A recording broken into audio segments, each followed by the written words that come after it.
a week ago, I did myself a huge friggin' favor. I have had these bookshelves, cardboard bookshelves next to my bed for a couple of years, and they were absolutely stuffed with books, and there was another pile of books in front of them that was 4 feet high.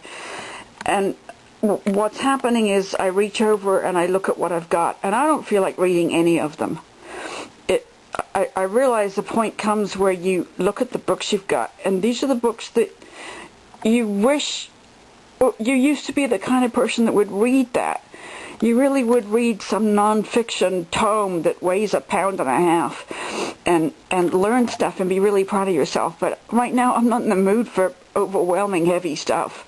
So I said goodbye to the part of myself that used to read really nerdy intellectual books and enjoy learning. But right now, when I can read, and when you've been awake for 80 hours, you can't read anymore. You can pick out the words, but when you go to the front of you're reading along a line, and then you go to the next line, and your brain can't remember where you were.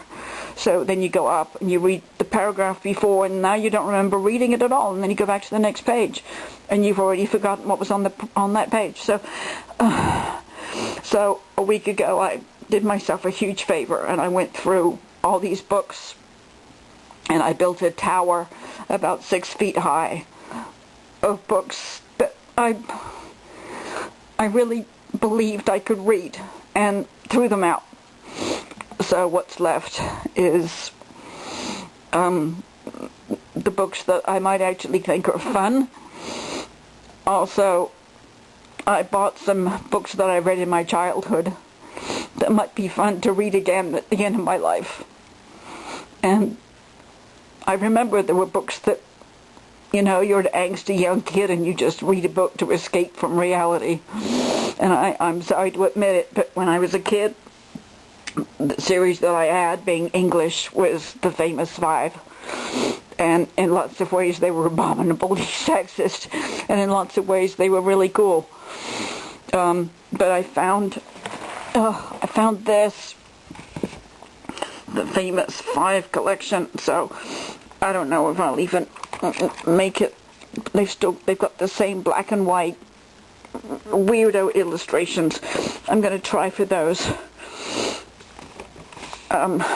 But I feel a lot better looking at, I even have empty shelves here with old laptops sitting in them, so I don't feel so overwhelmed that I actually do have a bunch of books here that might even be amusing and distracting for a while.